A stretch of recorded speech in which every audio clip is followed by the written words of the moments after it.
said your name is Eric, right? Yes. Awesome. Cool. Just to make You can sure. call me Eric, you can call me Lore. It doesn't Okay. matter. I Cool. think over Sounds the good. years, the coaching nickname I've become the lead priest with that name. Oh, is that right? It's gotten to the point where people just assume that Lore is my last name. And I'm like, at this point, it might as well just be. Where did it come from? Funny story. The name came from a misunderstanding. I thought That's how it tends to go. lore, yeah, great story. I thought that lore had meant mythical. So when I was establishing a name for the coaching, I was like, oh, well, like these bodies are out of this world. They're almost mythical. And so that's what I thought. Fast forward, I learned the real meaning of it, which turns out it was even better. And that lore is just information that is passed down. So when Mm. I give you these answers, I give you the meal plan, whatever it may be, it's in the lore. So it Ah, just ended up interesting. working out so much better. Yeah, that's cool. Yeah. Nice. That works out. It's way better than what my nickname was. It was Bagels because my last name's Bagley. And I was called that throughout high school. It was, I mean, for a while it just stuck. It's just what everyone called me because I was in ROTC. I was a real dork in high school. So we all went by our last names and then it just stuck for a while. So I'm glad I kind of got rid of that though. It'd be weird to be a 32-year-old man with a 5-year-old getting cold bagels. My daughter just got home from school right now, and she Nice. told me that she made a new friend. She's 11, and she tells me that she made a new friend. I said, "Well, what's her name?" Soup. Like, get out of here. She's like, "Yeah." She Okay. said her friends call her Soup, and I'm like, I bet she's got a funny story. I would hope so. Yeah, if her parents just came up with soup, I'm not asking questions. I don't know if you guys want to hear my college nickname. Oh yeah? What's your nickname? Well, if you say that, that means that we definitely want to hear it. So, It was the Incredible Slob. yep. No, let's move on. Just move past it. Yeah. We'll just leave it at that. You Yeah, it sound like was every roommate's dream. that's pretty much what it was. Yeah, it's kind of funny. I mean, to this day, I'm obviously a lot more organized as you have to be in this industry. But Your wife's face says otherwise. she might disagree. Yeah, well, we'll get right into it. This is the Crushing Limits Unleashed podcast. We got another burner today. We got coach and trainer Nick Bagley. Welcome to the show, brother. What's up, guys? How are you? Doing great, man. It's been a great day. How about yourself? Oh, pretty chill. It's the first couple of days I have not had my son for the last week, basically, and he started back to school, so I get some days to kind of take a breather before then I have him for 2 weeks straight. So it'll be a fun couple of weeks here, Yeah, but not bad. get a lot done. Yeah. Yeah. Well, yeah, it's been a minute, man, since we've seen you at Destination. Yeah. When's the last time you guys came out? When was it? Last Sometime last year, Nationals, right? Nationals, right? Yeah, In Yeah, so December. last December. Yeah, Cool. You guys coming for nationals again? it's think so this year. No. it's possible, but as of now, it's not booked. Mm. But it is Yeah, possible I we get it. might have one gentleman doing the middleweights. So we'll see. We'll see how it goes. Nice. I've got Yeah. got this 19-year-old phenom that I'm going to convince to do nationals. That's just he's 19 years old, and when he came to me, he was 265, and he was ready to get on stage in 6 weeks, and he wanted to do a show that was 18 weeks out at that point, and I was like, hey, we gotta pump the fucking brakes, man. So, but hopefully he'll be at nationals and playing his battle of Texas, and then if he wins the overall there, they'll pay for him to go to nationals next week or the week after. So I'm Yeah. like, hey, let's run that. We might as well if we're gonna take a shot at nationals. Try Yeah. to get it for free. Right. That's awesome, man. Well, shit, I hope you guys make it. Yeah. Oh yeah, he will. Yeah. What division is he? He's gonna be a super heavy for sure. Yeah. He I'm telling you, he's if I just dropped some calories for a little bit, like he would be ready to compete in like 6 weeks. I've added food every week, like 300 to 500 calories every single week, and his weight's dropped every time. And he just That's gets tighter and he keeps getting flatter. I'm like, this doesn't make sense. So Gonna have to change some stuff before long if it keeps happening. Yeah. Wow, It's the that's hormones that crazy, they put in the milk. Yeah. Yeah. man. So yeah, so since we saw you last, obviously we follow you on social media. Um, for the viewers, for us, what's new? Obviously, I think within the last year, I think it was last year, you kind of stepped away from the stage. Obviously, we know the stage is always there, but kind of catch us up what you've been up to and kind of where you're going as far as the coaching and training goes. Yeah, so the 2023, the amateur show with the Texas Pro is the last time I got on stage. It's the picture that I have up here. Yeah. That's the last time I competed, and I was not intentionally making that the last time that I competed. We went into an off season after and pushed things really hard for a long time, and probably should have pulled off a little earlier. Went on a vacation a couple weeks after finishing an off season, all you can eat inclusive thing, and came back and tried to get back to regular programming, and just started having really bad stomach problems. Tried to kind of deal with it for a couple of weeks, and then finally got GI mapping, ended up with some overgrowth and H. pylori and all that fun stuff. So had to go through this long protocol. And during that period of time, like I was just nauseous constantly. Like it just with this low grade level of nausea that just I didn't want to think about food. Just thinking about eating a meal made me want to like dry heave a little bit. Man. So finally got through all that stuff. It was like 9 months, and the last thing I wanted to do was try to compete and do anything. So I told my coach at the time, I was like, dude, I think I just need to hang it up and be done. Like my business and my son are way more important than me getting on stage. I'm 6'1". I was 226 in that picture back there, and like to be as tall as I am, I still have a lot of frame to fill out. I would need to be another 20 to 30 pounds heavier to be competitive to even go to nationals and actually be able to hold my own. And I don't have the appetite to be that big. 265 was pretty fucking terrible with how much food I had to eat and my lack of ability to eat it. I just didn't want to be that big anymore. So stopped competing in 2023 and really pushed into the business and started transitioning towards getting away from in-person training. I Mhm. had been doing in-person training since I moved to Texas in 2019. Been at Destination since 2020, like right after COVID let up out here in Texas. I went there, and then I was in person and online coaching that whole time, and was just getting to a spot where I was just tired of waking up at fucking 4 and 5 o'clock in the morning to go train people who were kind of half in, half out. Yeah. So slowly started transitioning people away, and then April this year I transitioned fully to online coaching. So that's kind of the newest update as of now. Is I just sit in this office a lot and send out a lot of videos. Yeah. That's fantastic, man. Welcome to the freedom. Yeah, it's Yeah. quite nice. I mean, I definitely, my schedule was a little different today because I had to go get pretty. I had to get my hair cut. It was getting a little ridiculous. So I had to be up at the gym early because my barber's up there. So I did work at the gym today. And it was kind of nice just to get out of my office for a little bit. But definitely at that spot where I'm enjoying not having to go to a place to do a job. Yeah. Now, 23, the last picture, of course, that you shared. What number of show was that for you? Oh man. Oh, You're gonna make me think here. 7 to 9, somewhere in that okay. ballpark. I Okay. started competing in 2012, I think was the first show. And I Okay. was like 160 pounds as like a men's physique guy who didn't have a good coach and didn't really give me good guidance and didn't tell me how to peak, didn't tell me my tan wasn't dark enough, but like I loved the process and I loved all the Yeah. people that I met and just got caught with the bug there and did a number of shows back to back for a number of years and looked like dog shit every time and then finally put it together for a classic physique show in like 2017, I believe it was. Yeah, something along those lines. Okay. Yep. How was it when you had to tell your clients that you were transitioning? Like, was it tough? Were there some clients that are like, "No, please, I'll pay whatever." No, I had already told them that I was kind of heading in that direction, and I had been kind of chopping things down.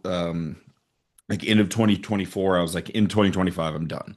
Okay. So I was trying to like actively move through people and not advertise it anymore. So like as their schedules would start to get weird and I'd have to do different things, I was like, look, I'm not going to keep doing this. There's people who were just kind of getting to a financial spot where they couldn't afford it anymore because of life changes or whatever. Like, perfect, don't worry about it. And my goal is just to like, all right, one guy drops off, and that's a pretty big ticket as far as what they were paying me because I was charging quite a bit for my in-person coaching. Mhm. I'd just try to replace them with online people and try to replace that income immediately. But they had kind of seen it coming, and I'd been telling them for a while. Like I'm very open with my people of like, look, I'm getting to a spot where I'm done. Like I can't do this and the online coaching and my son and just trying to be a human at the same time. Like it's not gonna something's gonna break, and I don't want it to be me. Yeah. Yeah, that's fair. Now, since we're in Minneapolis, obviously, it's very different. I actually 1 year of my life I personal trained like in-person sessions like yourself, and I've had the coaching business like forever. Yeah. So the 1 year I opened it up, I did it for almost a year, and then I switched to a couple other things, including the online coaching, like we still do. And I opened it up a year ago. And I got very little, very, very, very few clients that really like sought the need for it, even though love you guys, but there's a tremendous amount of people on our team that need personal training. It is what it is. So, but if you don't mind me asking, what were you charging? Like, what is that? Obviously we've been to Destination a million times. What is it to be competitive that you charge per session? I want to see kind of what it is up here to what I was charging because mine wasn't very much, to be honest. So I mean, it just depends. So I've had a multitude of ranges over the years. So like when I first started, I was like the top end was $100 an hour of Mhm. like the most expensive, and I wanted to make it cheaper because I wanted to bring on as many people as I could as quickly as I could. And Sure. then as that started to get busy and I wanted to kind of weed it down, I bumped it up. So it went up to like the lowest one would be like 120 or something like that, and it would just depend on what the package was, and they would get a discounted rate off the hourly rate. But at the end, I was charging. I think twice a week was like 160 a session or something like that. And so I mean, it was pretty good amount of money for Yeah. the hours that I would work. So I definitely charged what I was worth. Yeah. Yeah. Yeah, that is actually pretty comparable to what I was charging. So Yeah, yeah, and I mean you're obviously, you've been doing it a while, you're obviously worth that and more. So I get it. yeah, For the yeah, viewers, I did a session with Nick when I was down in Texas. yeah. And I still use some of the techniques that he taught me. Good, awesome. I'm glad that's helped a little bit. Yeah. Some new things Yep. that I just sometimes the way someone will word something or, Mhm. just Yeah. something a little tweaked. The in-person training honestly really is like what ended up being the springboard for me to be as good as I am for online. Because like when you get the opportunity to work with people in person over a wide variety of different types of people, like I've worked with a woman in her 60s that had never lifted a weight in her entire life. So, like, trying to teach a 60-year-old woman who's never lifted, that has the muscular capability of like my 5-year-old, it's like, okay, this is a new thing. I have to teach an adult how to make their body move. I've worked with those people. I've worked all the way up to like Hunter Labrada and a Keon Pearson. Like, I've worked with a wide scope of people. So, you pick up trends really, really quickly when you are able to do that for a long period of time and see lots of different body types. And it's like I can pick up on things immediately. Like from rep one, when I see a video or I see somebody doing something, I can see what I can change on them, what good, bad, or otherwise. And it's not always like when I give them a tip, it's not always like, oh, that was perfect. It's like sometimes I give them a tip and they go, nah, I don't really feel anything. Cool, don't do it then. It's like, but I'm pretty good most of the time. I can kind of see like, all right, I can tell that you're not using the muscle we're looking to actually target. You're not getting the full contraction. You're flying through the rep, whatever it might be, and then just kind of tweaking little small things that allows them to get just like a little bit extra out of it. And I really think that if I hadn't gone through that process with the in-person stuff, that my online would not be as good as it is now. Yeah. I've talked about this for years. People are like, "Oh, I'd love to do what you do. I want to be an online coach and deal remotely and work anywhere." I've said for years, you got to put in the time with in-person work Yeah. because you need to understand the different body types. You've got all sorts of different cues that you Hmm. need to learn. Because if someone sends you a video and you've only done your own workout videos, you don't have enough experience to pick every little detail. And maybe you have to change the wording. Like I've Hmm. learned, and this is the beauty of doing the podcast with, great like-minded friends. I learn from everybody. Mhm. And so I might learn something, I've been doing this for 17 years. I just literally yesterday learned a whole new posing tweak for bikini girls from a friend of mine, and it Mhm. blew my mind. Yep, it I was like, happens. look at this. Like I'm a student of the game. I love Yep. it. Yeah. But I would have Yeah. never, he knows that because he works with so many people in person. I got Yeah. out of in-person work a long time ago, but you need that experience. You need that hands-on to look at the different angles and figure out what's going on because it's not black and white. We live in a gray world.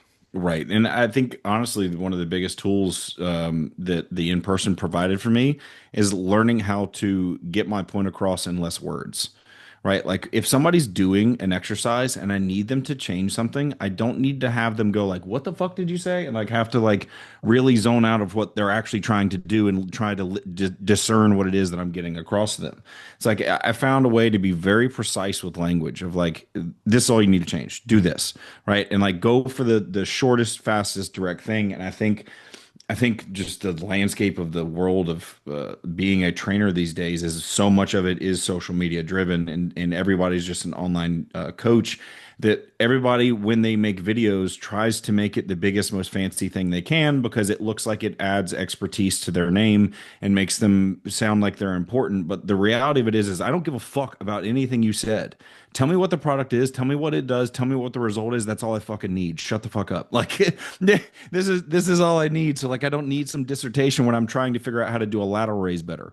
If I need to fix it right then and there, find the most direct way to do it, and it's made my life a lot easier to figure out how to like communicate more directly and just get my point across as fast as I can. Caveman approach. Yeah. Yeah, dude, look, there's a degree on my wall, but like that might as well just be like written in crayon. Like you're looking at the meathead of meatheads. I'm fairly smart, but like let you start throwing around some words, I'm gonna have to fucking take a second to think about this shit. Now, Nick, obviously, this is going to vary, with yourself and with, person to person, the longer you work with someone. But generally, let's just say from a bodybuilding standpoint, where do you sit as far as training philosophy? Like, are you a high volume? Are you a DC? Are you low volume? Where would you categorize yourself? I am a whatever the fuck works coach. Sure. Yeah, like I've got a number of guys who have the intensity and the execution to be able to carry out a low volume, high intensity training program that are earlier enough in their career where it still makes sense. And then I have guys like my UK client Zach Lesion, who competes this weekend and then is doing the Amateur Olympia 6 weeks after that, who is a lot higher volume. He's doing a lot more volume than anyone else I have on the team, and his body fucking loves it. So like I don't care. I'm not in a camp. It doesn't matter. Typically, what I like to do when I bring somebody on is I try to start them actually with too much. I'm Mhm. going to give you a little bit too much here because unless I know that you're already giving like the best execution and the best like you're able to really contract that muscle well, I'm going to have to make up for a little bit of your lack of ability to execute through volume. Right. And then as I get your execution better and I start to see things move in the direction I want, I can go, cool, I can pull a set off here. I can pull a set off here, or there. Right. And start to reduce that to where we can be a little bit more precise. But kind of float in it's I'm not really high volume, I'm not really low volume, I'm medium volume. We'll start a whole new category here, but like I'll usually float people anywhere from like 2 to 3 sets, and then high end is up to four. Like that's really kind of the range that I float in there, just depending on the movement, depending on the person, fatigue, all that fun stuff, you know. Sure. For myself, one of my good buddies, Chris Kirkhoff, he's been on the pod a few times. He'll be joining us probably in a few weeks after he moves. But we probably talk training every day. And one thing that we've discovered, I mean, a long time ago, we'll see what you feel about this, is that at least for me, some body parts might respond better to low volume, and some body parts find Mhm. it's literally the complete opposite. Yep. So like, where you have people who are like, well, no, no, no, I got to be a low volume guy. Where it's like, well, no, like for me, low volume works better for chest, but then high volume works better for legs. So Mhm. that's what I'm going to do. 100%. Yeah, I completely agree. I definitely think like appendages, your legs and your arms and Mhm. shoulders, you can even lump into that. I think definitely respond well to high volume, right? And it makes sense because you use them at a low volume or low like weight all day long, right? You're standing on your feet, you're walking, you're climbing stairs, you're doing whatever it is you got to do with your legs to get around, right? And then you're reaching for things, you're talking, you're doing whatever all day long with your hands and your arms. So they're used to this just like repeated motion constantly, right? So instead of going like, all right, cool, well, my small bicep, I need to try and lift all the weight in the world that I can. It's like, yeah, you're probably just going to end up with elbow pain at some point because that muscle's not meant to do that, right? We Mhm. can push it. We can certainly go heavier on those muscle groups, but I think there's something to be said about like going a little bit higher on the reps, a little bit higher on the sets, literally really trying to squeeze and like feel those muscle groups work really well. And that's always worked better for me. I know there's people who disagree with that, and that's fine. Whatever worked for you. Again, I don't care. I'm not bought into anything, but anytime I've ever tried to chase loading and chase like failure sets on arms, I just end up with terrible tendonitis every single fucking time. And like you would think after like 15 years of doing this that I would stop doing that, but it seems to always creep back in at some point. But and the legs, yeah, like legs is one of those ones where it's like you got to go heavy, you got to go high volume. Like there's no like if you want legs, there's not really another way to do it. Like you can't just go heavy only. Like you gotta fucking do some reps. You gotta do some sets with that heavy weight because your legs are used to just moving shit around all day long. Yeah. Yeah. We were talking, and I do think that people kind of fall victim of this because of social media. Mhm. But I feel like sometimes, a lot of the times, honestly, it's pros that I see and they post their workout routine. They'll post like their top set and then they'll list their workout. And you look at it and it's like one set of leg press, one set of heavy adductors, one set of hack squats, one set of extensions. And it's like, all right, really? You did a few warm-ups. We're talking four working sets, like, because I'm sorry, you're not Dorian Yates. Like, there's one Dorian, you're not Dorian, but it's like, I'm not gonna go and do four sets. You know what I Yeah. mean? Yeah. I mean, there's certainly context that has to be taken into equation there because like maybe somebody just doesn't need to build those legs anymore. Maybe they're like really imbalanced and they have big legs already. So yeah, maybe all they need is one in order to keep it at maintenance, you know. But there's very few people that I know that can get away with doing that low of volume and actually make real progress. Yeah. Right? The context, because you, like an amateur new competitor or just someone in the gym, can't compare themselves to a long-term IFBB pro who has Yep. built their physique over years and years in Hmm. the gym. So I got a question on this, Yeah. kind of rolling off what I just said. What's your stance on squats? So we always kind of debate about this. I believe when if you can do them, like maybe your 60-year-old can't, but if you're a young new competitor looking to establish your base muscle bellies, right? I believe squats are key in the beginning phases of building your legs, glutes, and strength. Yeah, sure. I mean, I think a squat pattern is very important. I think you need to do some type of squat pattern, but like I'm just not dogmatic about like oh we have to do barbell squats. Like I think there is something to be said for like a younger person looking to just figure out how to move their body of like yeah, you should probably learn how to barbell squat just so you understand the foundational principles of getting down to the floor with weight on your back, right? I think there's definitely something important to that, but like again, I just don't buy into like this a barbell versus a machine versus a dumbbell versus a cable is any different. I think it's just a tension applied with weight, you know, and that's what matters in a bodybuilding context, you know, like when we're talking about the stage, like I don't give a fuck how you squatted, just squat, like Mhm. do the pattern, you know, and like if you can get away with it and it doesn't cause you issues, yeah, go for it, you know, but I mean, if we're talking purely from a standpoint of like trying to get somebody aware of their body, yeah, you can definitely teach them how to barbell squat. But if their body's not built for the mechanics to actually get the growth from the muscle group that we're looking to with that movement pattern, then we're kind of doing it for no reason, right? At least in a bodybuilding context, you know? I just feel like we see a lot of younger people, they're mimicking, the online things that they see in social media, and Sure. they just don't want to squat. They can, they just don't want to. Yeah. Yeah, potentially. I mean, it's six of one, half dozen of another, right? It's like it's all just a matter of how you look at it. I don't think that you have to barbell row. I don't think you have to deadlift. I don't think you have to bench press.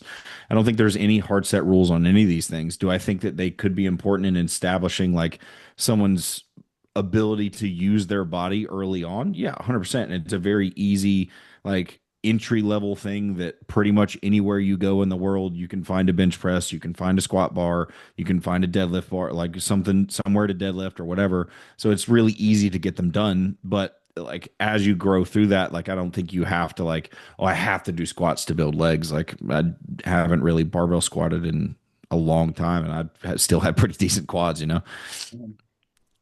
When I used to squat heavy, and even for reps, my quads were not impressive by any means. Mm-hmm. Genetically, my hamstrings just took over everything. So it's Yep. huge hams and glutes, which, Yep. if I was a wellness girl, fuck yeah. But but for bodybuilding, it Not with wasn't that my beard, my jam. friend. Yeah. But then when I switched over to hack squat, because it's a similar movement, but I could control where the load on the muscle Yep. was, then it was tenfold better. Then my quads exploded, and then none of my clothes fit. So it's like shit, Yeah. which is the lesser evil? Right, But exactly. It's really, again, it's everything that we talk about with this stuff is contextual, right? Because like, I have a client who can his gym is a little limited on machines and stuff, and he was kind of frustrated with one of the machines, and he's like, I'm gonna barbell squat. I'm like, all right. And he sent me a video of it, and it was beautiful. I mean, he sunk it straight down, like back stayed very upright. He wasn't pushing back into hips, like he was getting a ton of quad out of it. It's like, fuck yeah, send it, bro. Like, I'm cool with it. I don't care if it works for you and you can do it well and it's going to build the muscle that we're looking to build. Fucking go for it, man. You like it, bang on, let's go. I'm not dogmatic about like you have to do a hack squat or you have to do a pendulum. It's like I want to be able to do something that's extension, something that's a curl, something that's a hinge, something that's a squat, and maybe a leg press in there. And then something single leg. Whatever we can fit into the context of that is what we can fit into it. Like I'd always tell my people is like when I put your program together, if it says hammer strength incline press and you have a fucking Nautilus incline press, I give two shits. Like just use the fucking machine. The pattern is what matters, not the equipment. Like I'm looking to put an incline press in there, right? So this is a placeholder for you to use for the equipment that you have at your gym. Yep. Looking back at your training, is there any exercise or exercises that you would go back and say, you know what, if I could do it all over again, I would never do this exercise, or if I could start over, this is what I would incorporate instead of this. Never do again. Bench press. I mean, Okay. that's the only one that really like comes to mind. Like Yeah. if I could go back and be better at a movement, I would say RDLs because like when I tried to deadlift when I was younger, I was just fucking stupid. Like I just always wanted to try and go too heavy and didn't really know how to do the deadlift. I've never been great at a conventional deadlift, but like once I figured out how to do an RDL, I loved them. So I Mhm. wish I had kind of figured that out earlier. But the only exercise I can look at and go, yeah, I'll never do that again is a barbell bench press, and just from the risk standpoint, like my mentor Dom Kuzo was doing it, and like I think he had like three plates on it or something, and like really not trying to go that hard and fucking blew his pec out. So like, yeah, I'm gonna avoid that. I'm cool. Yeah. I'm with you there. I'd go back and I'd never do it. I've had some like pec strains. I've never had a pec tear, Yeah. and I didn't even have a lot of weight on there really, but I always tell my guys, I don't really have to remind people, that often, but I don't know. It happened maybe 5, 6 weeks ago where I'm like, listen, just forget about the bench press. You're not a power Yeah. lifter anymore. No one gives a shit how Yeah. much you can bench. I mean, Yeah. people don't even ask anymore. What do you bench? Like, Oh, yes, they do. I got asked it a I couple of got it weeks the ago. other Yes, day at the gas station. yeah, that we still hear it for I sure. stand But corrected then. I mean, it's still it's just always one of those things that, like, anytime I get a younger guy who I'm trying to teach, like, hey, we don't need to do X, Y, and Z. It's typically a conversation with a younger guy who, like, probably did football or something like that. Of like, hey, look, I know that you did bench press, but, like, just because I have a flat press in here, let's just not do the bench press because you're 19, 20. You're gonna start doing dumb shit. You're gonna start fucking trying to get a 5 rep max or a 1 rep max just because it's a bench press, and, like, you're gonna fuck yourself up here. So, like, let's just not. Yeah. Now, shifting gears a little bit, since you've stepped away from the stage, how obviously, you said you train Hunter, Labrada, and other top stars. How closely, if at all, do you follow the sport? Like, are you watching every show, or are you just kind of catching the reels? Yeah, I watch it a lot. I mean, Sure. like, I love this thing, and, like, my goal with coaching is to be someone putting people on a lot of pro stages and get people to the Olympia and that kind of stuff. And I think it's important to listen to just the stuff that's going around, to hear multiple different viewpoints on different shows or things that people are doing. I try not to, like, pay too much attention to the dramatic stuff. I just pay attention to, like, the shows and that kind of shit. But Yeah. that's the sport. You end up with drama shit. Like, it just is what it is. Um, but yeah, I'd watch it pretty close. I don't necessarily watch every show. Mhm. Like, I'll buy some of the streams and whatnot, especially if, like, I have friends in it and whatnot. But yeah, I'd pretty much just answer that. Yeah, I watch a lot of them. Yeah. That was kind of what I figured, to be honest. So I just had to confirm that. Yeah, Yeah, that's great to hear, man. Well, we yeah. I do mean, have, oh, go ahead. no, I was just gonna say. I mean, Tampa and Texas were a lot of fun to watch because, I mean, Jordan Hutchinson's a good close friend of mine. We both worked with Chris Tuttle, and Mhm. I was there with him for his pro debut because when I did that show, it was his pro debut at Texas Pro, and we Yep. stayed in the same Airbnb and stuff. So, like, getting to see him win those shows and get qualified for the Olympia was a lot of fun. And the Justin. Justin Abbott was up there, and, like, I'm friends with Quint. Like, I'm friends with a lot of the guys now, so it's always fun to just see, like, how the people that I'm attached to are doing, and how they're progressing within the sport. So Absolutely. Yeah, we watched both of them. We kind of had some chill weekends, so I was like, we're absolutely watching. Like, we got nothing else. Yeah. Plus, it's going to be a good show, and obviously it was. yep, oh yeah, it was great. Yeah. But yeah, we do have another topic. I was listening to a pod the other day, and it kind of caught me by surprise because I wasn't sure where my stance was on this. But let's talk about Urs going to Open. Yeah, So here was my initial thought. Initially, we've always been Urs Kalazinski fans. We've always felt he's brought insane condition, just a really good looking dude, great, presentation. After I listened to the reasons why and everything, where he's kind of risking his health to get down to that weight, and he was sharing he was 261. He's basically like a week out.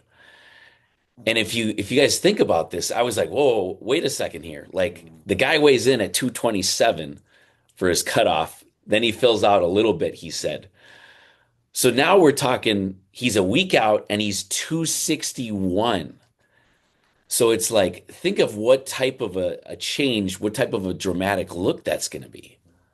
it's gonna be interesting for sure. I mean, because, I Yeah. mean, it's not like this is the first year that Urs has had to have that kind of cut, right? Like, we've seen him in the off seasons where he's like 270, 280. Like, he's a big dude. Yeah. I didn't know his cutoff was 227 until that podcast with Foad, but, like, Yeah. fuck.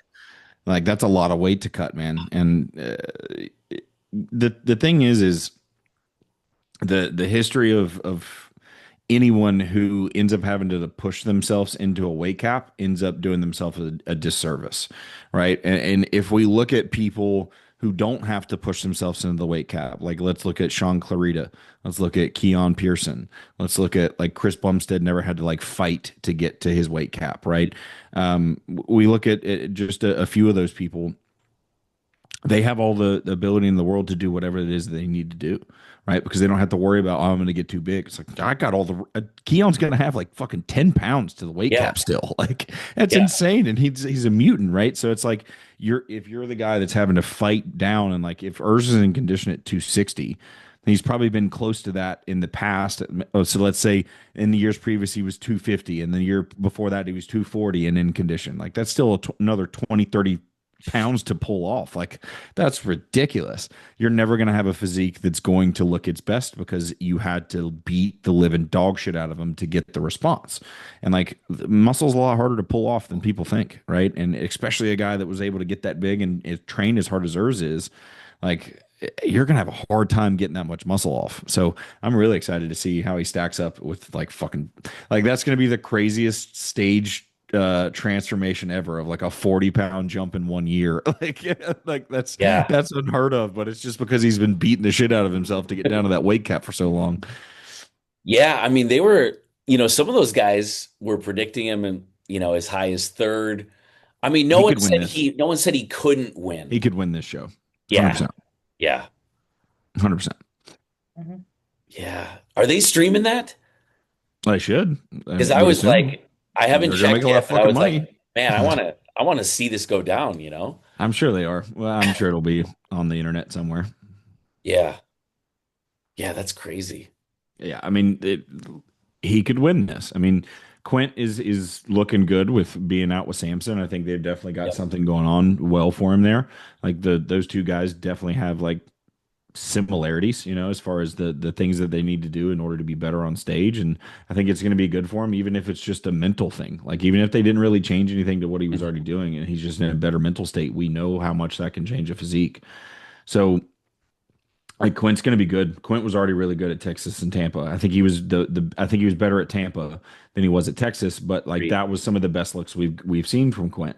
But then we've also got Mark Hector, and then we've also got Sergio. Sergio, thank you, and then one other.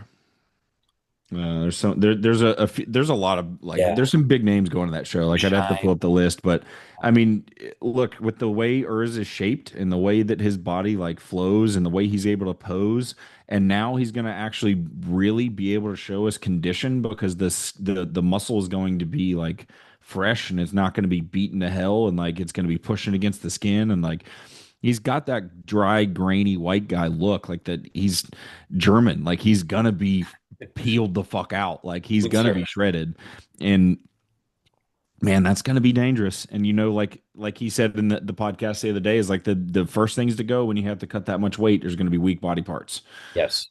and now maybe those weak body parts don't look so fucking weak anymore. Yeah. 100%. Yeah. Me and Eric were talking about that a couple weeks ago, where it's just like, the weak body parts, and it never looks the same when you come down. It doesn't matter what you come up with the weight once you fill out. It just does not look the same. It's not the same pop. No. No, once the body's starting to eat itself just to make weight, no matter how you try and load, what kind of, pharmaceutical magic you try and throw at it, it's never the same. If you No. could weigh in 2 weeks ahead of time, maybe, Yeah. but not 2 Maybe. days ahead of time. Yeah, that's crazy. It'll Well, be interesting. I think we're going to see a lot more of the guys doing that.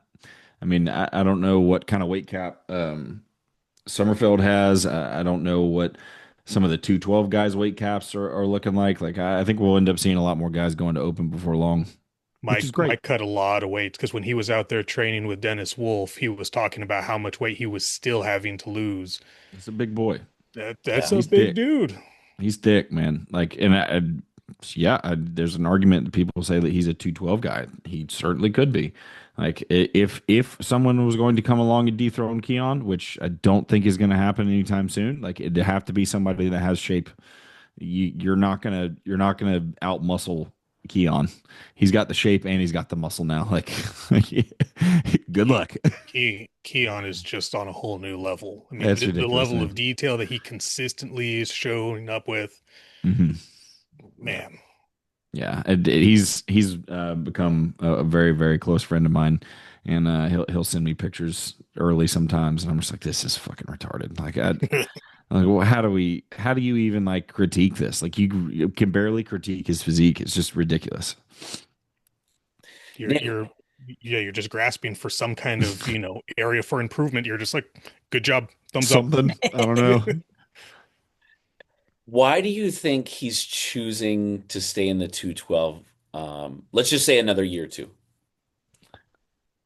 There's a couple of things there, man. It's like, first off, he's said it publicly a number of times that he wants to build a legacy, right? Right. He wants to build a legacy in the 212, and I think that's great. I mean, why not? Like, he's still got room to go, because the thing is if Keon was going to be competitive in the open, he would need to be over 212, right?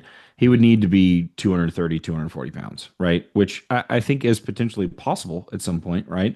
But it's also a matter of like, does he continue to keep his aesthetics as he gets that big, right? Sure. Mhm. So if he still has all this room to grow into 212 and is still dominating people and still being Mr. Olympia in the 212, why the fuck not? Why would he not stay? But then the other thing that we also have to consider is it wasn't that long ago that Keon was the guy who pulled out of the Olympia because of mental problems, right?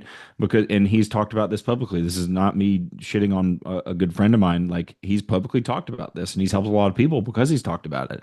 So maybe there's something in the back, and this is me putting words in his mouth. So this is not me knowing anything or having spoken to him about this.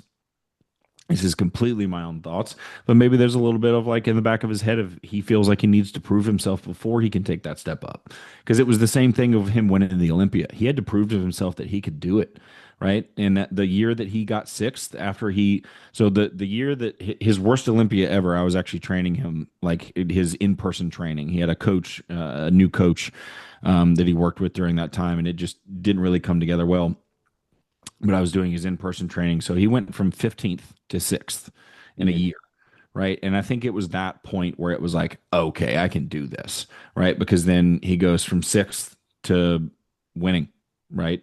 Like, Mhm. it was sixth to first. Like, there was no in between after that. I don't believe. Or did he get third? I don't fucking remember. But No, it was at 6 to 1. sixth to first. So it's like, Yeah. once he realized like, oh, I can do this, and they gave him the nod because he came in shape, like he just kind of grasped the fact of like, I can do this, right? And now, with his fiance and stuff, she's phenomenal. She's awesome. I've spent some time with her and talked to her a lot, and she's done wonders for him of like keeping his head on straight and whatnot. And I think she was a big piece of unlocking what we're seeing now with Keon, you know.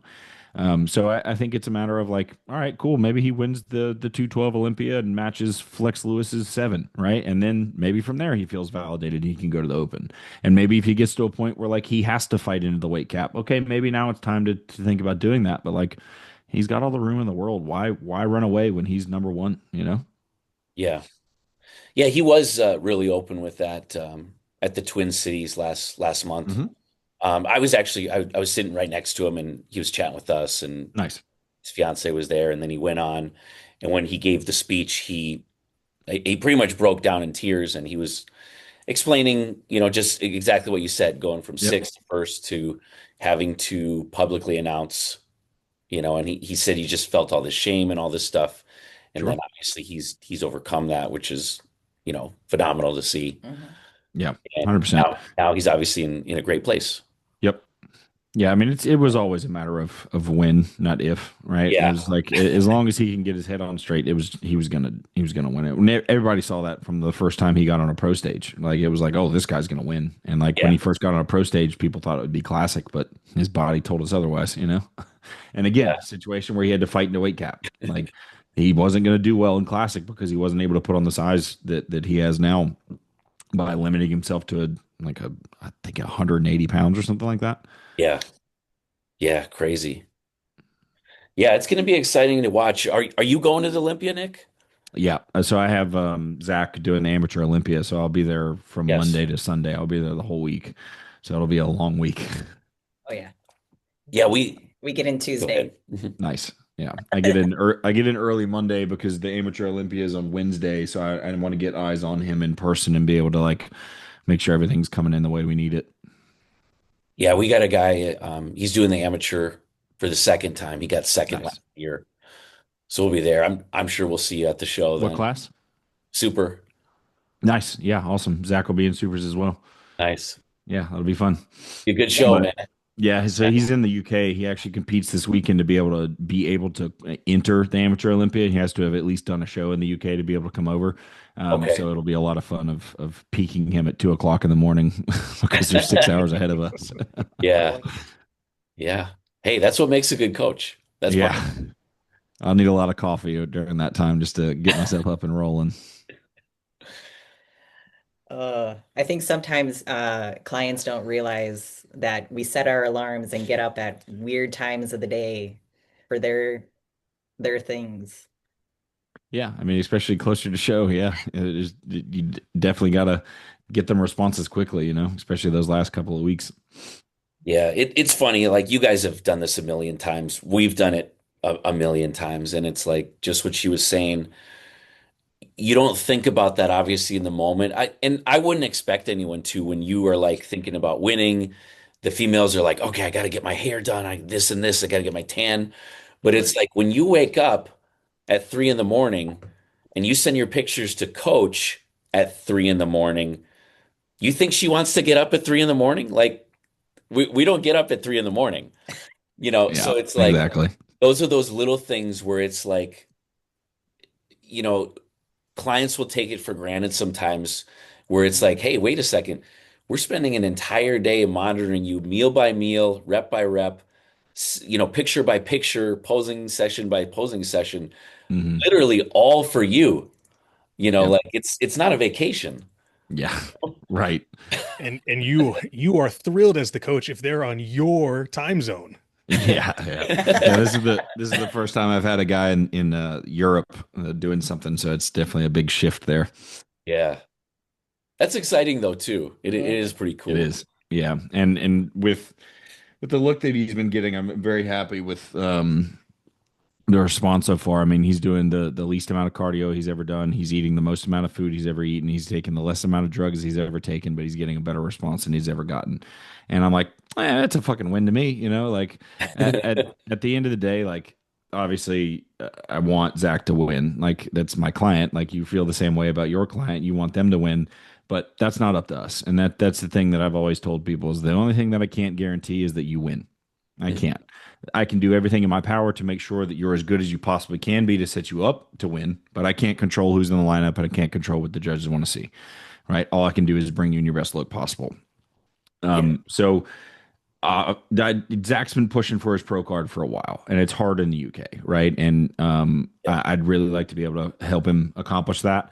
Um, but regardless, I think we've already established some good wins here, right? Because um, going forward, whatever the outcome is after this show, he's going to be in a better position for me to be able to build him to the size that we do end up needing if we do have to go back to the drawing board, right? Because this last time I was working on like improving his core and getting his legs to pop the way I needed to, and all these certain things. So it's like now with a completely stripped out physique of fat, I can rebuild that in the way that I would like to see it look, which hopefully will lead to wins, whether he's pro or amateur still, but.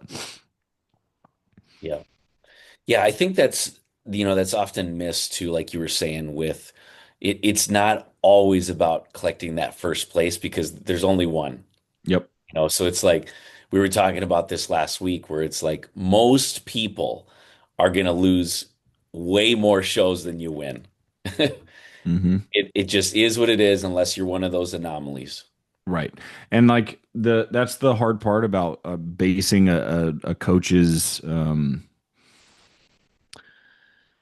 credibility on wins only, right? Is like I know a lot of coaches who are still working really hard to get those first wins. Like to be blunt with you, I've never gotten a pro card, right? I've never turned anybody pro, um, and that's a big chip on my shoulder because it's like a lot of my colleagues are turning people pro left and right. It's like I got to get once I can get that first one, I know it's going to snowball. So it's like Mhm. I could sit here and beat myself up because I don't have as many pro cards as other coaches and I don't have as many wins as other coaches. But at the end of the day, I know how people respond to how I coach them and what I've given them and those sorts of things. So like my credibility isn't necessarily just built off of like how many wins I have, right? It's definitely a good metric, but it's not the end all be all to deciding who is good and who's not. I know some coaches who have lots of pro cards under their belt that I've heard some fucking nightmare stories on. So that'll tell you a lot there too. We, Absolutely. I was having this conversation with another coaching friend of mine, and we were talking about, you know, coaches are glorified to some degree in current day time, but we can all, between the four of us here, at least list five extremely talented coaches that no one has ever heard of before Yep. because they just weren't blessed with the opportunity to work with an athlete of a certain caliber or whatever it may be. And you're waiting for that, that pro card, and that'll get that little notch. People of that caliber will be like, oh, yes, he can do these things. When you've had all that knowledge this entire time, Mm-hmm. which is so frustrating deep down, you're like, I can do that shit. Yep. So Well, Yeah, it's there's been a number of times where like people that I've communicated with, it's like they sign up with a different coach. I'm like, I could have, I know I could do that, and it's just it's you just need that one opportunity with it. Somebody will give you the chance, right? And that's kind of been what the last year has been for me. Of like I picked up a couple of pros and picked up a couple of amateurs who were bigger people and that sort of thing, and it was like all I need is a chance to show what I can do, right? That's all I have to do, and like win or lose or whatever, I'm going to show you that I know what I'm fucking doing with big people. And that's all you can do, right? So it's like this step ladder of like, all right, well, show me you can work with a mom who's never lifted before. All right, well, cool, you did well there. Show me that you can work with somebody who's an intermediate. So there's like steps up the ladder, and like trying to crack into that spot that I feel like I'm at now of like a decent coach to like the good coaches to the great coaches. It's like you got to break through a couple plateaus and just get those first couple of like I really need this to go well, right? And I think some opportunities that I've had recently was like Blake, my classic physique competitor that did nationals naturally and got fifth at nationals against somewhere between 50 and 60 people in his class, and then the next year got sixth. Guys like Chase Peterson, who was supposed to do NPC nationals last year, blew out his bicep 2 weeks out. Just a couple of different opportunities here and there that I've been blessed with that has helped me kind of push that trajectory up more. And it's like from here, it's my job to make sure I nail it, you know? well, some of those big name coaches, they made their name off the back of a genetic freak, Yep. and then someone sees that and they're like, they're also a genetic freak, so they hire that Hmm. coach, and then they're only posting about their genetic freaks. Every figure girl out there wants to hire Sydney Gillen's coach. It doesn't mean they're going to get the same result. It doesn't mean they're Right. going to be seven-time Miss Olympia, Right. you know. But Chris has always really prided himself on looking at the person that another coach would write off and then turning Mhm. them into something good. Yep. That's Completely real agree. talent. Yeah. Yep. Completely Yeah. agree. I mean, Yeah. yeah, And I've turned people where it's just like if I sent you their starting pictures, Nick, offline, you'd be like, there's no fucking way they're turning pro. And then I turn that person pro, and it's like, see, yep. it's just because, you as a coach, you believe in someone and your abilities. Yep, Uh, 100%. And I think the people who are in that boat where like they know they want to try this and then they end up signing up with the coach who works with a lot of the freaks end up in that position where because they aren't giving that coach immediate gratification of like this person can do something for me, they end up kind of just getting put to the side, and that's where we end up hit hearing those horror stories of like, oh, this person didn't respond to me for 2 weeks, this, that, and the other, and it's like, well, yeah, because you have to look at the other people that they're working with. They have 20 Olympians on their team. Of course, you're getting the shit into the stick here. You're somebody who's never even competed in an amateur show. So, like, just signing up with the guy who has the biggest name and all these athletes isn't necessarily the best for you, right? Especially if you're somebody earlier on. Of like, find a good coach who's just going to care about you as an individual and what your goal is, not just the coach that has all these freaks of nature that you don't know what their story is. You don't know how long they've been with this person. You don't know anything. You just know what they looked like and what they did. yeah. you brought up something interesting earlier. You were talking about one of your gentlemen being on the smallest amounts of gear that he's had to use. That's such a potent statement that I don't want people to really dive away from, because when you talk about some of these, the popular coaches, you're like, this guy has X amount of pro cards and all this stuff. Take a deeper dive into that, Yep. because you might have someone who's like, oh, I get, 20 pro cards a year. How many of those people continued to actively compete? Because Hmm. there's so many horror stories of those people that got ran into the ground. They got pushed way beyond what they were supposed to be able to do. And then their body completely shut down. And now they have permanent issues. Yep. I mean, I'm not going to say the name. You can spend 5 minutes on Google for that. There's horror stories that are life changing issues that these people will never come back from because the guy just said, up the dose, do more cardio, up the dose. Hmm. That's not coaching, that's program sending. Yep. You got to work with your people. That's how Yep. real coaching's done. 100%. And like I've said this to a number of different people, is like there's so many people out there who are just getting responses via drugs, right? And they've lost the ability to fine tune someone's training and nutrition and supplement regimen and blood work and all that kind of stuff. And their only solution is in a bottle or in a pill, right? And like that's where we end up in these positions where it's like you're taking how much of what, right? And like you start getting to these like ridiculous cycles of like just weird shit that you see from horror stories of coaches and whatnot. And it's like we've gotten away from what the purpose of these compounds are, right? Like, do you even know what they were designed for in the first place? And if that drug was meant to be run at thousands of milligrams a dose, why aren't we seeing that when it's used in the clinical setting, right? Like you can get a response with a lot fucking less than you think if everything else is in check, right? And it, like obviously in clinical applications with any of these compounds that are actually used in clinics, you're never going to see them push things really aggressively because they're just trying to look for a very specific response. We're looking for the extra response, right? So yeah, that does mean that we need to push the limits on these things, but that limit is contextual to the individual and where they're at and what they're trying to accomplish, right? And there's still a limit, right? Like just because you're an Olympian looking at trying to crack the top 10 or win the Olympia doesn't mean that you need to take all the drugs possible, right? Like if your nutrition's in a good spot, your training's in a good spot, your output's in a good spot, your stomach's in a good spot, your sleep's in a good spot, we shouldn't need to take that much in order to get a response. Because the last thing I want to do is have to take one drug to deal with the side effects of another drug, which I now have to take more drugs to deal with the side effects of that drug that we introduced, and then it cascades down the thing. So it's like, well, why not just use a little bit of this drug, not get the side effect from it, but get the effects that we want from it, right? Like case in point is Tren, right? Like everyone and their fucking mother wants to use Tren like it's this holy nectar of muscle gain. And it's like, yeah, sure, it has really good application to what we do in bodybuilding, but just because you're X number of weeks out doesn't mean Tren has to be used. I put 16 people on stage last year, 3 of them used Tren. Like that's it, right? And like it's in the doses that you would think, or probably a quarter of what you would assume would be taken, right? Because it's like we applied it when it was needed for the purpose it was intended for, not just like, let's take this and see how you look. Like, That's such a crucial thing of utilizing it when it's truly needed and when the body's right. primed and making sure that everything works in proper synergy.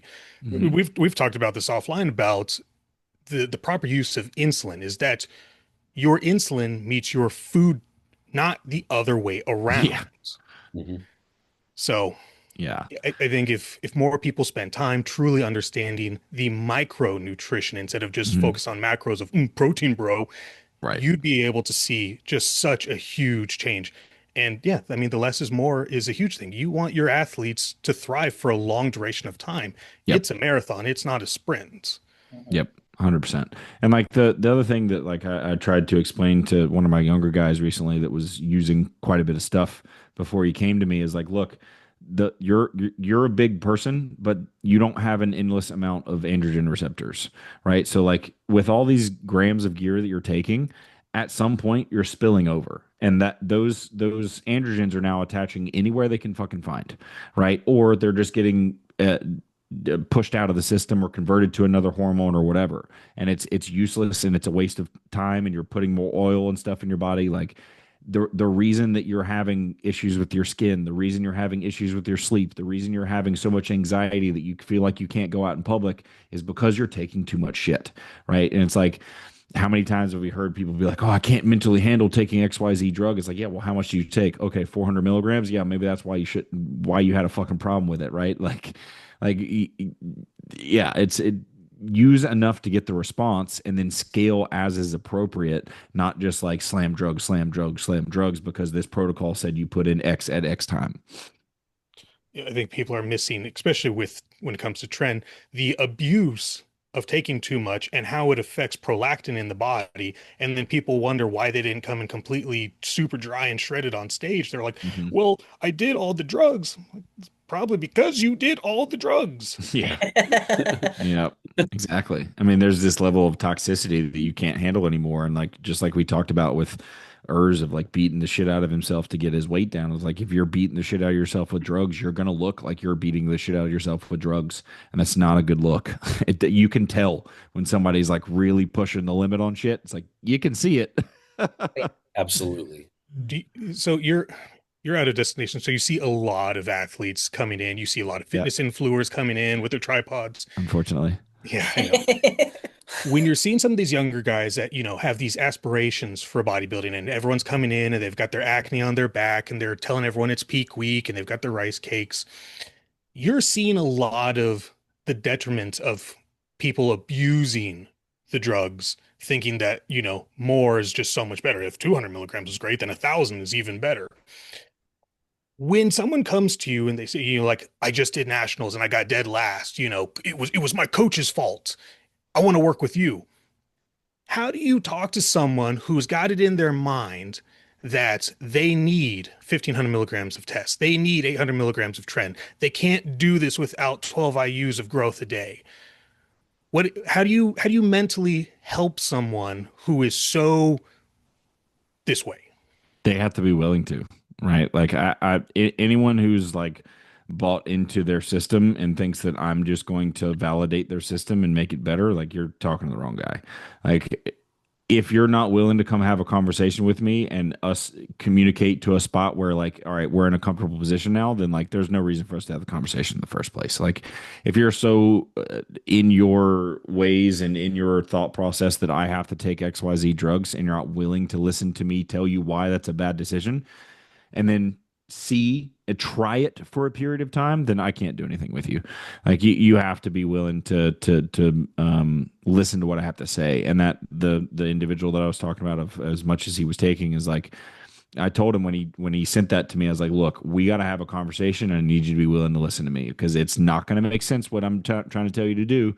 You're young and don't understand what this means yet, but like, I'm going to walk you through all of this. I'm going to lay it all out on the table.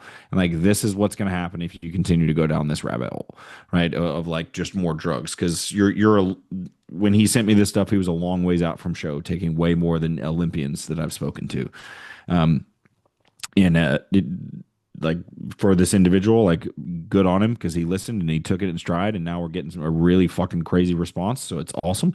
But he was in a spot where he was willing to listen. He came to me because he's like, look, I don't fully know what I'm doing, and I want to do well at the show, and I have potential, and I'm just going to listen. And anytime we've ever spoken, if it's in person, the dude pulls out a notebook and like writes things down and like keeps meticulous notes and all these things. And it's like, that's the individual who's going to be willing to listen to me when I tell them they need to cut like almost all their drugs out, right? Like, that person's going to be willing to listen to me. But the guy who thinks that more drugs is the answer, they're never going to listen to me, no matter how plain English I listed out them. Like, you're going to die in 5 years if you keep doing this. Yeah, but I'll die huge, bro. Good coffin.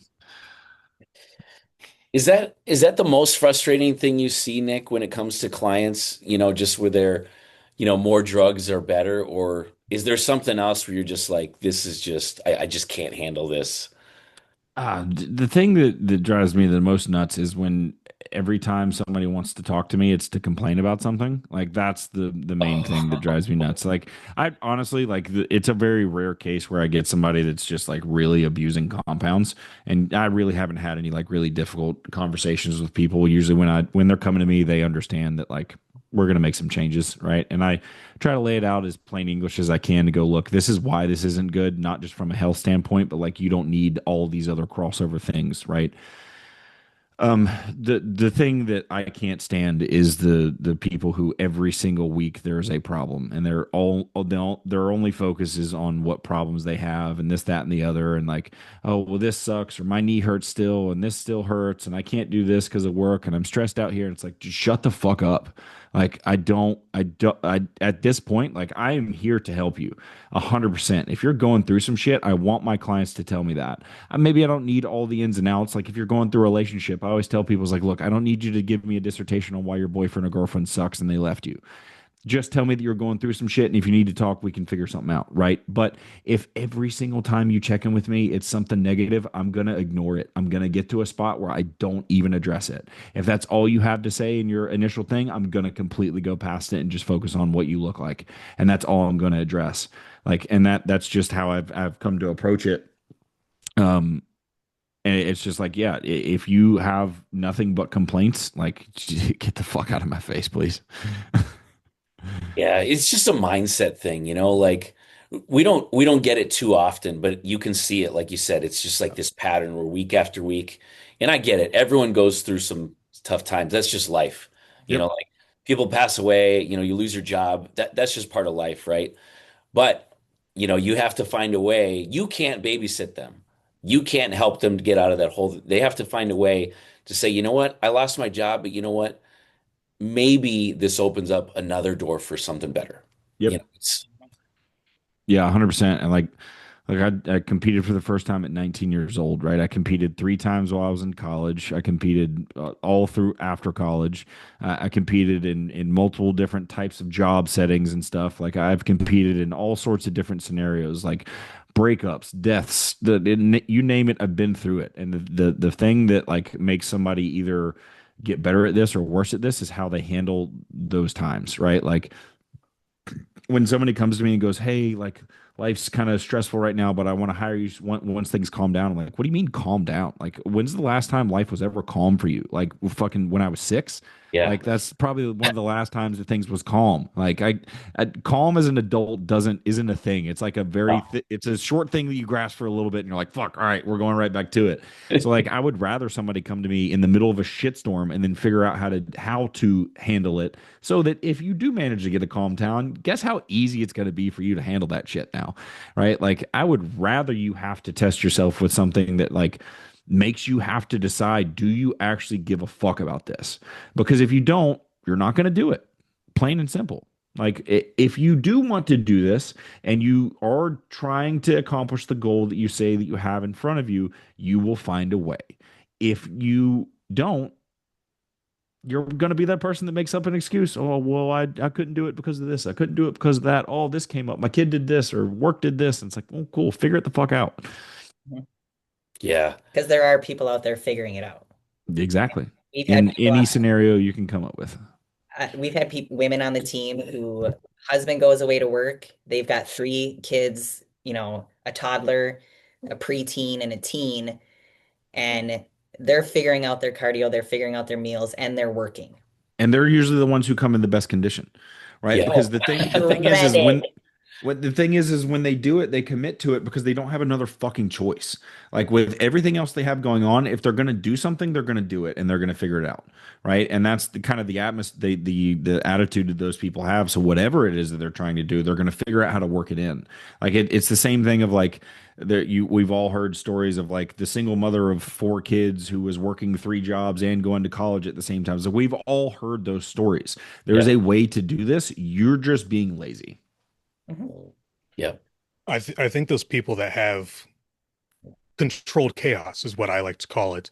They do so well with bodybuilding because it's so simple compared to their day-to-day life of running around, managing 30 other things going on at the same time. When how simple is it to eat chicken rice, lift heavy shit, and put it down? Yeah.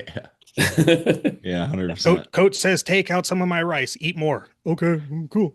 Hey, sorry about this. Let me go grab my laptop charger right quick so this doesn't die. Yeah. Yeah. Yeah, for sure.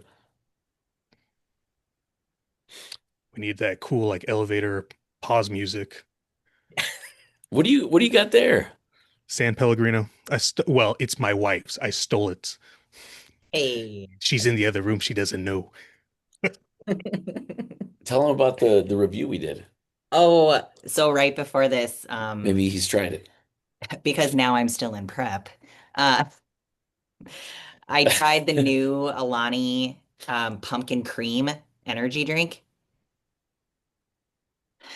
I would not get it again. It tastes I exactly like blending up a piece of pumpkin pie. So, hmm. like the flavor's spot on. I just don't think I like drinking pumpkin pie. Pumpkin is such an interesting thing. So I I have what I call like creative breakthroughs is what I call them. And I'll just kind of get like a stick at my ass about something and I'm like, I want to learn everything about that one thing. And so years ago, I got this like little, thing and I was like, I want to know everything about alcohol. Why is it so popular? How do you make alcohol? And so I went down that rabbit hole. I learned everything on how to make it, how to make beer, how to make ciders, everything like that. And so one year, someone was like, "Oh, you should make one of those pumpkin ciders." And I was like, "Okay, I don't drink alcohol, but I was like, I enjoy the process of manufacturing it and how everything works." So I said, "I will figure it out." It wasn't cost effective to actually make it and sell it, but the people that drank it still talk about it. It's been like 8 years, and they're like, it was literally like drinking a pumpkin pie. It was so good. But when you see a lot of pumpkin related things, especially like with protein and they use the wrong sweeteners, they're not when they talk with the people that do the flavoring, they put so much emphasis on the pumpkin that they're forgetting about the other spices that go with it. They totally forget about nutmeg, and then you end up with just like this pumpkin puree and there's no body to it. And then you end up drinking just like a what would be like a tomato paste. Tomato paste is fucking boring. There's no sweetener. You need the salt, you need the sugar, you need the extra things. So when you flavor protein, you always have to think about that extra thing. Like when we did the baklava, if you do it with water, it's just like a vanilla. It's super boring. But when you do it with an almond milk and it can really pull the body out of it, then you get the little bit of cinnamon. You get that little tint of the brown sugar to it. So there's a lot to it. And when you make those RTDs and you've got to think about what the shelf life is, it changes the way that you're doing those ingredients. So they may have, oh, I have this grand vision, but the final product just didn't quite turn out the right way. But but the girls are gonna buy it because pumpkin. Oh, of course. Comes with free Uggs. Nick, we were just talking about we just tried the Celsius pumpkin No, cream, Lonnie. Alani pumpkin cream, and it literally tastes like you just blended up a piece of pumpkin pie, and hey, here we go. Without the whipped cream. I'm not sure how I feel about that. Which I mean, I like pumpkin pie. I may have it once every other year, Agreed. but But in an energy I'm drink not gonna form, blend it up and drink it. yeah, in an energy drink form, I think I'm Yeah. okay. Yeah. Yeah. Is it energy drink or is it protein? Energy drink. Alani, Energy. Yeah. yeah, Oh, Alani's energy drink. Yeah, I Yeah. thought you were talking about a protein one. Oh, yeah, that would be kind of an interesting thing. yeah, I'm cool. I don't know how I feel about that with carbonation. I'm gonna pass on that. Yeah. I wouldn't buy it again. And I'm It's- Okay. gonna buy it. A client gave it to me so I could try it. Sure. You got to do the old college try. Try it once. It's either good or it's oh not. yeah. Yeah. Definitely. All right, we can talk about more. And we're back. Sorry about that. We are back. Well, I guess we'll wrap up on obviously we have a few more weeks till we see the official list, but we got to talk just briefly about the Olympia. What's your take, Nick? We're just talking about the Open. Um, the people on this pod that are regulars, we are going to have official predictions with prizes. But what's your take? Give us, let's say, your top five. This is assuming everyone gets in, gets their visa. I I have to assume Beirut is not going to be in for the fourth year in a row. Oh, So we I, can I thought he got his paperwork. I thought he was good to go. Beirut. I'm not Not that sure. I'm I don't think so. I don't think so either. I haven't seen anything what yet. am I thinking of then? They were I'm talking. They were talking about him getting like calls or whatever, however that process works. But I'm not sure that it's been put through yet. I mean, that's going to be tough. Mm, Yeah. Yeah, that's but yeah, so I would love to see Nick Walker win. If I'm going to be completely honest, Okay. I Nick, when I trained Keon that year, Keon had posted something or I posted something, and then Nick reached out and was just chatting with me and asking how Keon was doing. And then ever since then, in 2021, he'll just like randomly hit me up and we'll talk for hours. And the year he tore his hamstring, I was like all in. I was like, he's gonna win it. Like I was seeing pictures, like he's gonna win this shit. Like, and then the obviously the hamstring thing happened, and then last year happened, and it's just been one of those things where it's like he just keeps getting kicked, you know. So I would love to see him do that, just because I think it would shake up bodybuilding like really aggressively. So I would love to see that happen, but if it's not him, I'd like to see Samson repeat, and I'd like to see Samson just bring that freakiness finally. So if I was gonna put it down and say, uh, I'll vote with my heart on this. I'm gonna go Nick, Samson, uh, oh, Derek, Hottie, Martin is where my head is right now. Fifth. Okay. Okay. Okay. Yeah. What's your take, Eric? We haven't really discussed this, I guess, on air officially. This won't be your official predictions. This is like the prelims. I'll save my official ones for that episode. I'm Yes. scrolling through Beirut's Instagram and I don't see exactly where it was, but I'm pretty sure he announced that he got his paperwork done because Colts, the gym out in Las Vegas, sent him a welcome package. And he just posted something the other day about being just, what is he, 7 weeks out. Hmm. So as Maybe I far as missed I it. know, his paperwork's good to go and he's ready to roll. cool. Um, I'm a huge fan. Huge. But I would also say that I would enjoy Nick Walker winning. I will it happen? I don't know. I think Bob Chicarella would be a little bit upset, but whatever. Yeah. Yeah, I think it would shake up bodybuilding a lot, and like it, it would prove that you can outmuscle the pretty guys, you know, and I think it would be really interesting to see. I I mean, it's I don't happening with I Rami. don't see Derek winning. Derek's not going to win. No. That's a tough one, man. That's a tough one to say. The Derek that came to the Arnold was a scary Derek. Like that's a Derek that put a lot of people on fucking notice, man. And 100%, and I agree. And we talked about these once in a lifetime peaks. You know, you've got that one show that you were like, holy crap. And I think that was one of those. And I think that's a very hard thing to replicate. It could be for Not sure. to say that it can't be done, but I think with the way that his body is shaped, which is beautiful, I think that there's just other people that when you put them in the lineup, because him by himself, you're just like, oh my God, this is beautiful. Just huge, free, flowing sweeps to the quads, tiny waist, gigantic lats, shoulders as wide as a mile. But then you see him next to other people, and then, the comparisons start. Yeah, if his legs are down at all, again, he's gonna drop some places.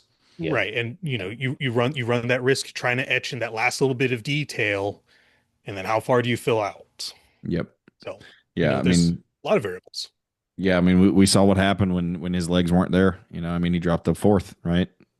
Third, third.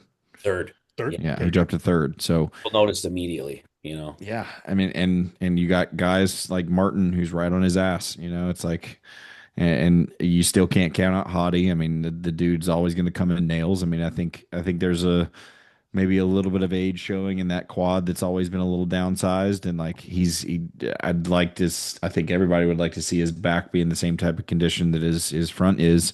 Like from the front, that's fucking Mr. Olympia. Like you see his most muscular, you're like, what the fuck? Like that's just ridiculous. But then the yeah.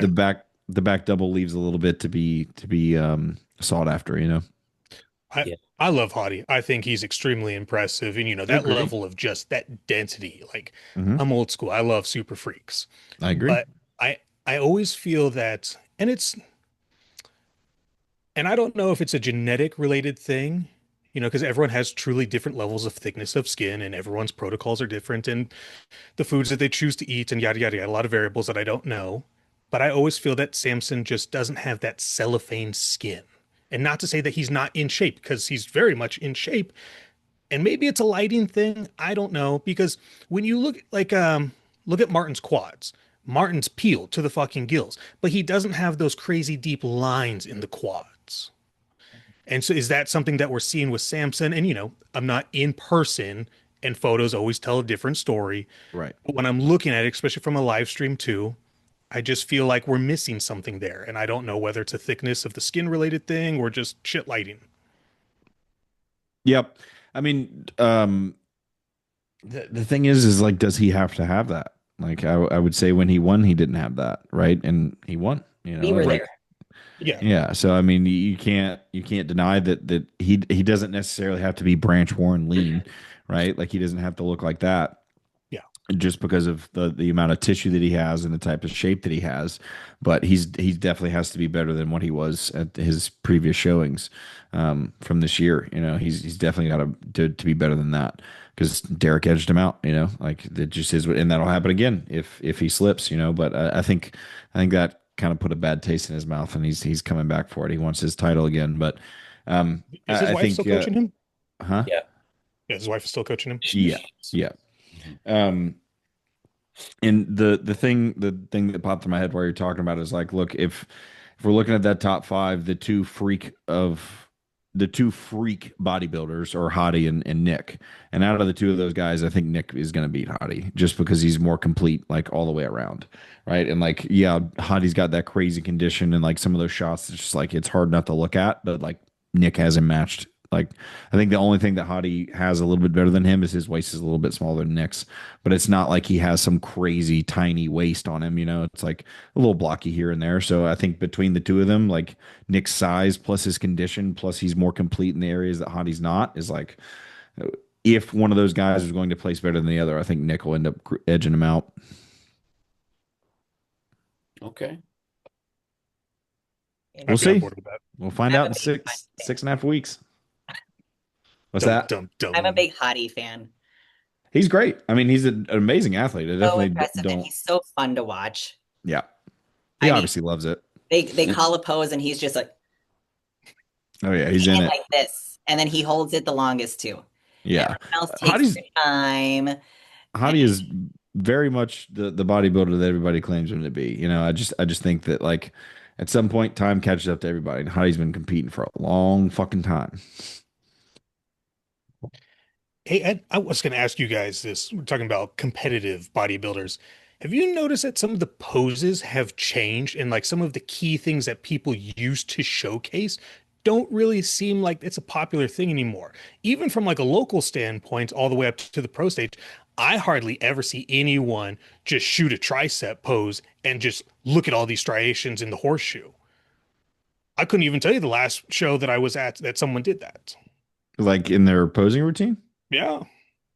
Yeah. I mean, I think it just, I I mean, think, that's it. times are changing, but then I was going to ask you because you see a lot of people in person.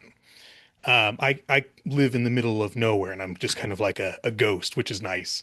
And then every once in a while I go somewhere, people are like, "Hey, it's you." I'm seeing a huge surge, and I don't know if it's for the better or not. I'm just seeing it, but I'm seeing a huge surge, especially in the men's physique community, of people using hyaluronic acid injections in lieu of synthol. And while you can make the argument for, oh, this person put on X amount of inches on their arm, or they filled up their upper pec, or whatever it may be, it's still blurring lines. Is that something that you are seeing in person? Do you guys see that? yeah, I did Uh, hyaluronic acid who, injections who in my did? lips. Yeah, yeah.